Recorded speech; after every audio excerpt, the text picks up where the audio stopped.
Interstate 35 is one of the most well-known interstate highways in the central area of the United States, connecting cities like San Antonio, Austin, the DFW Metroplex in Texas, as well as others like Oklahoma City, Wichita, Kansas City, Des Moines, as well as the Minneapolis-St. Paul metropolitan areas. It is one of a handful of interstate highways that directly connects the United States to both Canada and Mexico, the other two being Interstate 5 and Interstate 15, both of which meet up in San Diego. In Texas, it is one of the most crucial highways that brings traffic to the state of Texas, whether it's going to Mexico or if it's coming from other states. Hello everyone, my name's Gold Titanium 68, and today we're going to be taking a look at Interstate 35, the highway that connects yet splits DFW.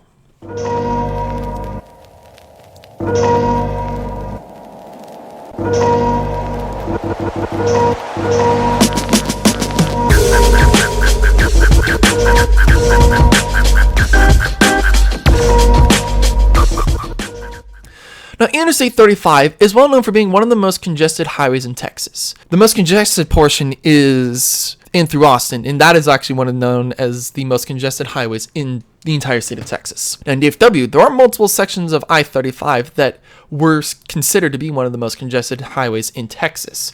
So today, we're just going to be taking a look at Interstate 35 through the Dallas-Fort Worth area. So in DFW, Interstate 35 splits into two branches, 35 East, which runs towards downtown Dallas, and 35 West, which runs towards downtown Fort Worth. So the northern split point is right over on the southwest side of Denton, right in front of the DFW Stadium, which is where the Mean Green play. And then the southern portion is just north of Hillsborough, kind of about 4 or 5 miles northeast of where the former US Highway 77 and US Highway 81 interchange was. Now, these highways serve as one of the main arterial highways for anyone traveling to and from the northern and southern half of the Metroplex. This interstate also does help build a robust route for truck freight coming to and from the Metroplex, especially coming from Mexico, whether it's also coming from the south or even coming from other interstates like I-30, I-20, and I-45 coming from Houston.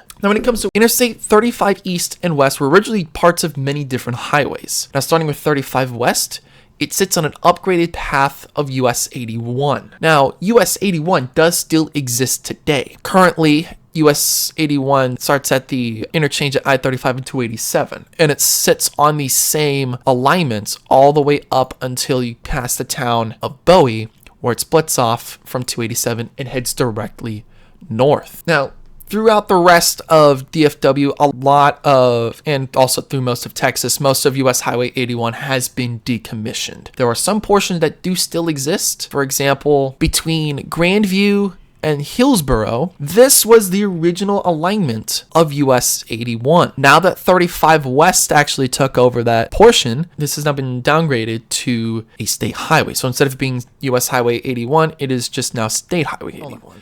It's like the same thing from when 75 was downgraded from a US highway to a state highway on some of the parallel routes on I-45 leading into Houston. All they did is they just downgraded it because it's still a perfectly good road. It's just they don't need that anymore. Now, when it comes to 35 East, and also subsequently most of Interstate 35 in the state of Texas, 35 does follow the upgraded path of US Highway 77. There's a couple of places where you do see where US Highway 77 is still actively marked and is parallel to Interstate 35 East. For example, all the way from the interchange here, well, at least just south of the interchange that leads you right into Hillsborough, up to an area between Waxahachie and Red Oak, was a part of 35 East. Now, I'm not sure if 342 here was a part of 77. It doesn't look like it. I would be very surprised if this was a part of 77. But the other one is actually up in Denton. Up here in Denton, 77 goes directly in towards downtown Denton and then goes straight north and then follows in different path on 77 up to 35. Now, 377 also is on this same alignment up until 380, where it'll follow 380 and then go upwards towards 377.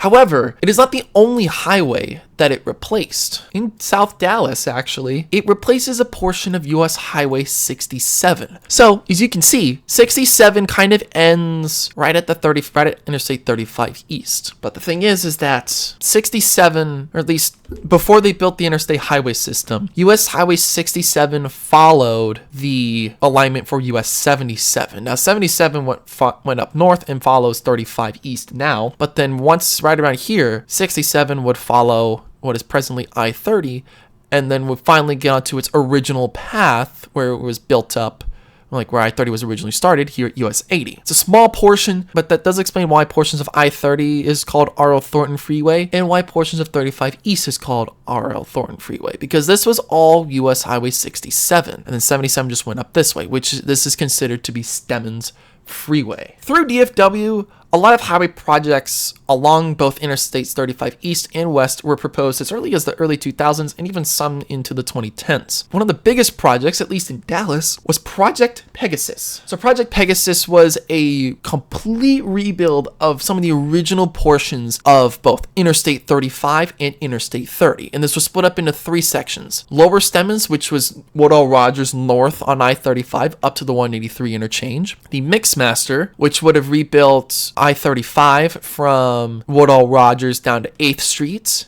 in Oak Cliff, and then I-30 from Sylvian Avenue up to just after the interchange. So basically, you would redo this whole area here, as well as the bridges over the Trinity. And then there's also the Canyon Project, which was a portion of I-30 that was already trenched that was going to be widened. Sadly, this project never really got off the ground. And the main reason was just they didn't have any money, which is unfortunate because that would have basically brought up that would have expanded Interstate 35 East and I-30 much quicker than where it's at now, where it was finished back in I think it was finished back in 2016 with some of them. But I digress. Because Project Pegasus was canceled, this came along some of the smaller portions of this. Some of these included the Horseshoe Project, which was the renaming of the Mixmaster. So what they did is they rebuilt I-35 basically from here, kind of all the way down to 8th Street, and then also they rebuilt from Sylvian all the way across to right about Griffith Street. And this is known as the Horseshoe Interchange. So I could probably say the double Horseshoe Interchange, because you could see one horseshoe here, and then you could see this horseshoe here. Now, why would they need to do something like this? I mean, downtown Dallas is one of the most congested highways in Dallas. Also, how is it 9:30 at night when I'm recording this and 345 is backed up? That is crazy. But like, this is always backed up. So Spur 366 is Woodall Rogers, that's always backed up, and then 35 is always backed up, even I-32. And why? It's because if you're a truck driver, you pretty much have to drive through downtown Dallas or downtown Fort Worth, depending on where your thing is. Now, another thing of that is the Southern Gateway Project, which actually rebuilt 35 East all the way down to US Highway 67. This did include a part of the Horseshoe Interchange, so this was kind of worked at the same time, but this project was completed back in 2022. And what it did is it added 2 buried HOV lanes that you can switch, as well as widening the highway to 10 lanes. And another thing that they've done, which it doesn't really show, it kind of does show on the map, but it's not completely done, is they're going to cap off 35 between Ewing and Marsalis Avenue that will reconnect Oak Cliff to the Dallas Zoo. That is a pretty fun project. I kind of like that. And then from there, we did have the Lois Stemmons project, which was basically just like kind of a little bit of a rebuild of some of the bridges and stuff north of Woodall Rogers up to the Dallas North Tollway, so that anyone coming from the Dallas North Tollway could easily get on and get off. I mean, there's almost always traffic getting on 35 from the Dallas North Tollway, so they tried to make it a little bit easier for travelers to do that.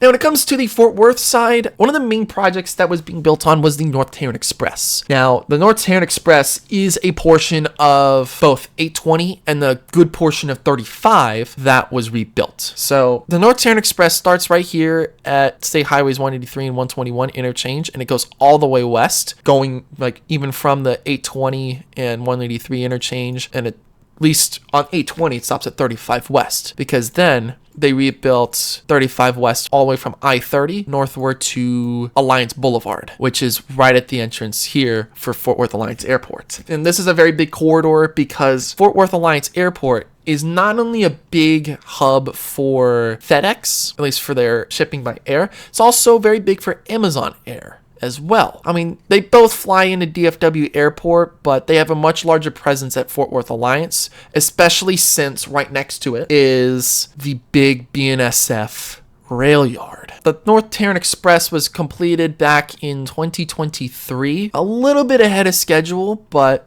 as for right now, it is a 4-lane highway with 4 managed toll lanes. Kind of similar to what we'll talk about in a couple of weeks with 635 and the LBJ Express lanes. What is going to be the deal with this? I mean, yeah, it's like there's still traffic around there. As of right now, the ultimate plan is to widen 35 West from in that area to 8 free lanes and 6 toll lanes.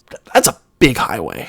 Now, I know through most of northern Fort Worth, between I-30 and 820, it is bridged over, and that is because, I mean, you've got an entire interchange with I-30, US 287, and 121 leading up, like just east of downtown Dallas, and then you got to go over the Trinity River. There's another BNSF rail yard, like about 5-ish miles north of where the stockyards is, so it might as well be a little bit raised so that they can also then build the 820 interchange. Oh man, there is a lot. There's just been a lot of stuff going on there. Now, when it comes to current projects, there are 2 that are being built right now. So the first one is called is phase 2 of I-35. I did make a video on this back in 2021. Yeah, it's been that long since I've last made a highway video, but like my first ever highway video was on this section. So this encompasses I-35 from 635 up to George Bush. And the basic thing is they're going to widen it to 8 lanes, and they're going to basically add a little bit more space in between the 2 managed toll lanes, well, the 2 flipped managed toll lanes. And the reason why they're going to do that is just because there's not really that much that they can do. There's like between George Bush, like from 635 up to George Bush, up to George Bush, and this whole area here is a lot of warehouses. So they can't really expand outwards. They're trying to, I think they've bought some land and they're trying to at least widen parts of it a little bit, but there's not much they can really do here. And then even between George Bush and Sam Rayburn, there's not much they can really do, because if you zoom in, I mean, you've got the main lanes here, you've got the toll road, and then right next to it, you've got the sets of collector distributor lanes. And that connects, that can either bring you back onto 35 or have you exit for George Bush or Sam Rayburn, depending on what you're on. Now, on top of this, there is a much larger project called the Denton County Connections. So this whole project goes over some of the different intersections. I think it's about 6 or 7 intersections within Denton County, on top of basically rebuilding Interstate 35 from 380 northward up to Cook County, because they're already winding through Cook County, which is up to the border with Oklahoma. But the thing is that Cook County, which is just north of Denton County, is a part of the Wichita Falls district and not the Dallas district. So as of right now, the 2 intersections that are being built is going to be at FM 1171. That is Main Street. This is the road that leads directly into downtown Louisville. And I've already seen parts of this one. They've gotten half of the bridge. They've gotten, I think, half of the bridge torn out, and then eventually they will rebuild the that side of the bridge over.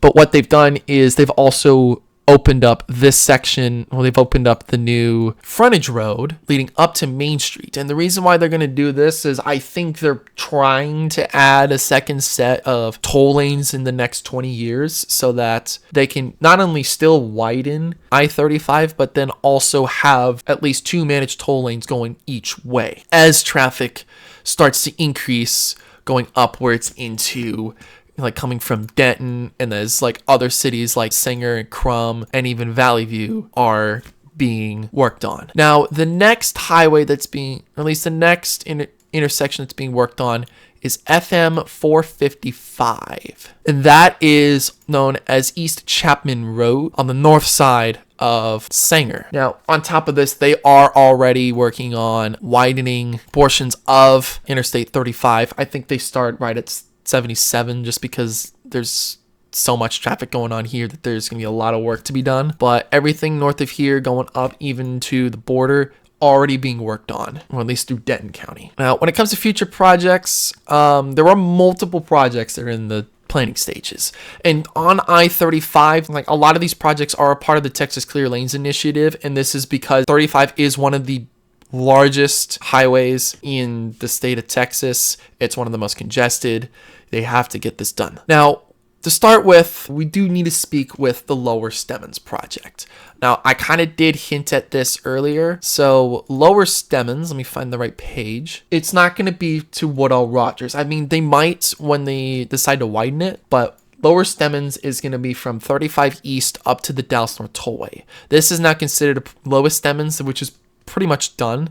But this is considered Lower Stemmons. They're still in the planning stages for this. They have not introduced it, but it's a corridor that has been identified that needs to be expanded. It will be done, I think, like soon. It's just I haven't seen anything, at least on the Dallas District side, of any sort of public meeting about that section. The next future project along I-35 corridor is going to be actually something that's been in the planning stages since about 2017, but hasn't actually been thought of. And this is going to be 35 west from the 35 split point in Denton all the way down to Alliance Boulevard. Actually, Fort Worth Alliance Airport is on the border of the Denton and Tarrant County line.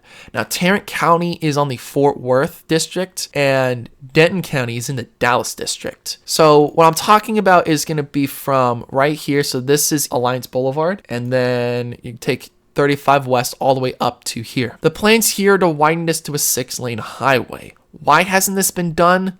Well, as you can see, there's not much really there. I mean, yeah, like there are some neighborhoods being built up, but it's not like 35 East where you can see all of this development along 35. I mean, they're now starting to build out cities like Haslett, which is actually where one of my friends lives, Avondale, Rome, Justin, Northlake, Coral City, Argyle, etc. All of those cities weren't really that big about 5 years ago. But now with a lot of these housing districts, back in 2017, they were looking into doing something like this. But in my opinion, I think that's probably going to be one of those highway projects that we might not see worked on in another like 10, 15 years. It may be about 5 until we see like maybe a new public meeting about that section of 35. So in the Fort Worth district, as I've probably said before, there are actually a lot more projects that are being looked at to be widened. As I've said before, the North Tarrant Express already got the environmental clearance to be widened to 8 freeway lanes and 6 managed toll lanes. Will this happen? Eventually, but that's going to be for a later time. Now, if you want to go south of I-20, this is actually one of the current projects that is in the works that is actually like in a higher end of planning stages within the last couple of years. And this is this section between I-20 and 174. So right now, this highway is anywhere between about, I believe it's 7 or 6 lanes. So it's right about this road here, I think. Risinger Road. So from Risinger Road to I-20, it is a 7-lane highway. So there's 4 coming from I-20 going southbound, and then there's 3 going northbound. And then from Risinger all the way to State Highway 174, it is strictly a 6-lane highway. So 3 coming southbound, 3 going northbound. Now the plan for this is to add 2 lanes in each direction. So what that means is there are now going to be a total of 11 lanes between I-20 and Risinger Boulevard. I think that's Boulevard. Road. So Risinger Road. So between Risinger Road and I-20, there's going to be 11 lanes, so 6 going southbound, 5 going northbound, and then 10 lanes, which will be 5 going southbound, 5 going northbound. And the reason for that is because, like what they're doing with the Southeast Connector, which we'll talk about in a couple weeks as we talk about I-20, they're going to have specific lanes to exit off of 174. So what that means is 35 West is going to be a 6-lane highway as a part of the whole My 35 project. But there's going to be 2 lanes north of the 174 interchange, so that you can have specific lanes to exit going to southbound 174 and specific lanes to enter onto 35 West. The second segment of this would continue right off of segment 1, and it will go from I-30, from the I-35 174 interchange, and go southeast, bypassing the town of Alvarado and ending right here at County Road 405. Now, as you can see, Alvarado is now starting to get a lot of development, so the plan is to still widen 35 West to 6 lanes. Now, again, I have not been on this portion of 35 West, so I don't know if they've already looked at widening 35 West. I mean, like, the towns of Grandview, Itasca, and Hillsborough are already far enough away from DFW that there's no real need to expand, because pretty much, like, the southern border, well, I would say, like, road-wise, the southern borders of DFW are going to be 67 and 287. That's all I'm going to say. That's pretty much like the southern borders of DFW. So Interstate 35 is one of the most important highways within the state of Texas. Again, it's one of a handful of highways that are direct connections to both Canada and Mexico. Within Texas, it directly serves the metro areas of DFW, Waco, the Temple Benton area, Austin, San Antonio, and then it ends in the city of Laredo, where it goes into Mexico. In DFW alone, multiple projects have been in the works to provide congestion relief along Interstate 35, with it being one of the most important trucking routes coming in and out of Mexico. As DFW has been the single most important metropolitan area in the state of Texas, sorry but not sorry, Houston, Interstate 35 has to be widened to accommodate more and more vehicles to alleviate congestion and shorten travel time. And as more and more of these projects are being worked on, Interstate 35 is going to get more congested. And at this point, we've already started looking at different forms of transportation that could help to at least alleviate traffic off of these highways. But as of right now, with the US being a very car-centric society, we do need to expand a lot of these highways so that we can work on, so that we can at least drive around and not sit in a lot of traffic. But with that, we're going to end the video right here. I want to thank you guys so much for watching this video. If you guys liked what you watched about Interstate 35, leave a like and subscribe down below. If you guys don't want to miss any more highway videos like this, make sure you guys hit that bell icon so that not only you'll miss these videos, you will also know when all of our mountain bike videos drop and also when our aviation videos drop. If you guys want to support me directly, I do now have a donation page at the bottom, and you can put however much you want. You don't have to. This is just something where it's like, if you guys want to see like better quality stuff and want to at least be a part of the people that wants to help facilitate that, go to that donation page. Outside of that, like, leave your comments and opinions down in the comments. I will see you guys for our next video Wednesday, talking about Interstate 30. Peace.